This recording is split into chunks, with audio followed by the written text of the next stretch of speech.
আসসালামু আলাইকুম, কেমন আছেন সবাই? আশা করি ভালো আছেন। আলহামদুলিল্লাহ আমরাও ভালো আছি। তো এখন সকাল 7টা বাজে, আমরা ব্যাগপত্র গুছিয়ে নিয়েছি, পাবনা চলে যাব। এই যে রিক্সায় উঠে পড়বো এখনই। তো রিক্সা দিয়ে মেন রোডে গিয়ে ওইখান থেকে সিএনজি নিয়ে গাবতলী যাব। তো গাবতলী গিয়ে আবার ছেলপিতে উঠতে হবে। এই যে সিএনজিতে উঠে পড়েছি। নুসরাতের চুলগুলো কি উঠতেছে বাতাসে, সেলফিতে উঠে পড়েছি। নুসরাত ওর খালামনির সাথে বসছে ওইখানে, আমরা দুজন এই পাশে। পুরো গাড়ি খালি, আস্তে আস্তে লোক উঠতেছে, যে সিট একদম ফাঁকা, লোক উঠবে আস্তে আস্তে উঠতেছে। আমরা সকালবেলা বের হয়েছি, নাস্তা করে বের হই নাই। তো আপনাদের ভাই বাইরে গেছে কিছু নাস্তা আনার জন্য। নুসরাত বলতেছে খিদা লাগছে, নুসরাত অপেক্ষা করতেছে, খুব খিদা লাগছে, খাবে। এই যে চলে আসছে খাবার নিয়ে,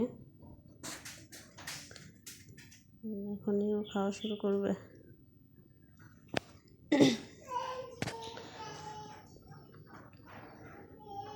গাড়ি ছেড়ে দিয়েছে বাস। তো আমাদের বাস থেকে নেমে আবার রিক্সায় উঠতে হবে, তারপরে ঘাটে গিয়ে লঞ্চ বা স্পিড বোটে উঠতে হবে। তো আমাদের ব্যাগপত্র বেশি, বোধ হয় স্পিড বোটে উঠতে পারবো না, লঞ্চেই যেতে হবে। হ্যাঁ, এই যে লঞ্চেই উঠতে হলো, লঞ্চেই যাব। অনেক সুন্দর পরিবেশ। এই যে রান্না করে রেখেছে লঞ্চের মধ্যে, ইলিশ মাছ ভাজি আর ইলিশ মাছের পাতলা ঝোল। এই যে এখন নুসরাত ওর খালামনির সাথে হাঁটাহাঁটি করতেছে, ভয় পায় না।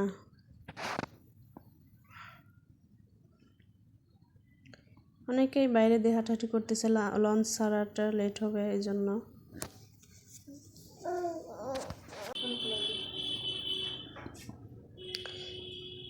তাবাসসুমের আব্বু আবার নিচে নামতেছে, নিচে যাবে নাকি?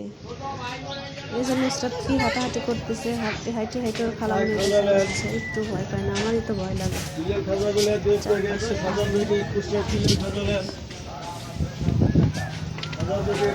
কত সুন্দর পরিবেশ, খুব ভালো লাগে। এই নদীপথ জার্নি আমার খুবই ভালো লাগে।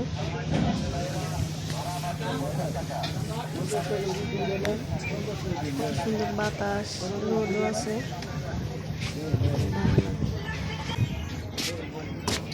নুসরাত ওর খালামনির সাথেই থাকতেছে।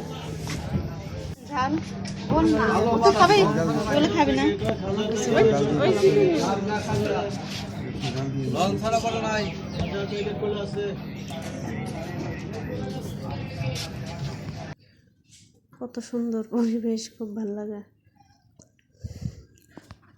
তো ভিডিওটা বেশি বড় করব না, আপনাদের সঙ্গে বেশিক্ষণ শেয়ার করতে পারবো না, ফোনে চার্জ নেই, বন্ধ হয়ে যাবে। এখানে শেষ করে দেব।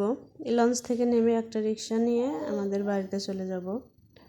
এখানে শেষ করে দেব। আল্লাহ হাফেজ, আসসালামু আলাইকুম।